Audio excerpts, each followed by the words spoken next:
there, and thanks for joining us. I'm Alexis Rogers. In the last 3 hours, presidential hopeful Nikki Haley announced she's leaving the race. I am filled with the gratitude for the outpouring of support we've received from all across our great country. But the time has now come to suspend my campaign. It comes after last night's Super Tuesday results. Haley, who is the first Republican woman to win 2 primary races, said she has no regrets. She also did not endorse former President Donald Trump.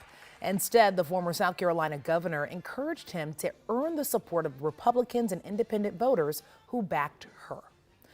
Now let's go to Michelle Beck as she walks us through last night's results leading up to today's decision. Here are the key takeaways. At the national level, Nikki Haley took Vermont, but former President Donald Trump took all the other states last night. Like in Minnesota, here are the numbers. Donald Trump taking 69.1%, more than twice Nikki Haley's almost 29%.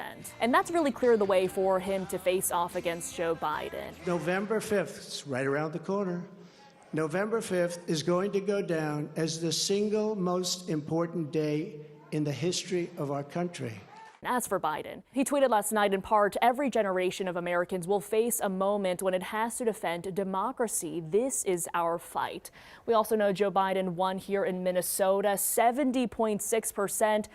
U.S. Representative Dean Phillips from Minnesota coming out on third, not even 8%. And here's what's interesting, uncommitted votes taking about 19% of votes, all related to continuing calls for ceasefire in Gaza.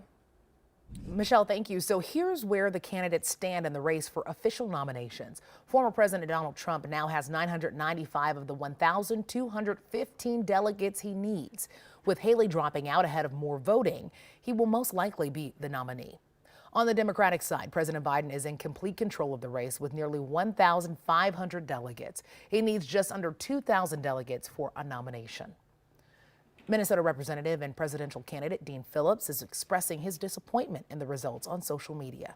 On Twitter, he writes, quote, "Congratulations to Joe Biden, uncommitted Marianne Williamson, and Nikki Haley for demonstrating more appeal to Democratic Party loyalists than me." He later added Jason Palmer to that list. For another look at all of last night's results and more analysis looking ahead to the November election, head over to KARE11.com. Let's go ahead and take a look outside. Expecting this to be the warmest day of the work week. We're still staying dry, but Ben shows us some of the quiet conditions that could lead to other concerns. The biggest weather story today, at least in Minnesota, is going to be the elevated risk for rapidly spreading wildfires. Areas in western and southwestern Minnesota are under a red flag warning until 6 p.m. today. Strong south wind gusting up to 45 miles per hour, and the relative humidity between about 20 and 25% means, again, those fire risks are elevated, at least for today. Here on the Twin Cities Metro, we are seeing those higher clouds filter the sunshine early this afternoon. We'll be in the low 50s by the end of the day today. Temperatures likely staying just warmer than the freezing mark overnight tonight. And again, it will be breezy with a southeast wind between about 10 and 15 miles per hour. We've got slightly cooler temps in the forecast before another big warming trend next week.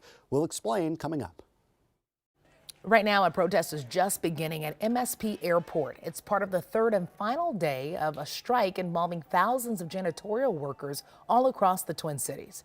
They tell us they're calling for better pay and retirement programs. Today, the St. Paul Teachers Union is going over a tentative deal with the district before sending it out to members for a vote. The union and the school district reached the agreement yesterday, just days before teachers were set to walk off the job. Details of the deals weren't released, but we know teachers were looking for things like better pay and more affordable health care. Both sides say they are grateful for this path forward. At the state capitol, lawmakers are now debating a bill that would cut down the steps people with chronic conditions need to take to get their medication. The Minnesota Medical Association says people with chronic conditions should not have to keep justifying the meds they just can't go without. At a hearing yesterday, a mother told her story of having to convince the insurance company to sign off on a drug that's keeping her daughter from going into a coma. It's something she says she's had to do every year. Everywhere we go with Caroline, we bring what's called an emergency letter. Because if she gets sick and her ammonia gets high, it isn't weeks that we could see impacts, it's hours. And doctors have told us it truly could be minutes. Our healthcare organizations are hiring entire teams of people to be able to do the paperwork that prior authorization needs. So that's adding cost and time on our end as well. The insurance company lobbyists testified the pre-authorization process is necessary to make sure patients are on the best, most effective medication. We are less than 5 months out from the Summer Olympics in Paris, but today we're learning the opening ceremony is expected to be scaled back for safety. Originally, French officials announced 600,000 people would be able to attend. Now that number is being cut in half for security reasons. The good news, you can watch the full ceremony right here on KARE 11. Closer to home, the Big Ten Makers Market is now open. It's a place to find all things basketball, including Big Ten decor and clothes to rep your favorite team. You know we love to do that. 50 local vendors opened up their stands just about an hour ago at the Minneapolis City Center. You can grab all the swag you need ahead of tonight's 2 games, including the U of M taking on Rutgers. The market is open 11 to 6 today through Sunday. Well, someone who recently bought a lottery ticket with their groceries in Roseville is about to be millions of dollars richer. That's right. Call the cousins that you can in Roseville. The winning Lotto America ticket was sold at Cup Foods on Snelling Avenue. That prize of $3.73 million, even if you can't take it as cash, if it's $1.78 million, and the winner has a year to claim it. The Cub location also gets $10,000.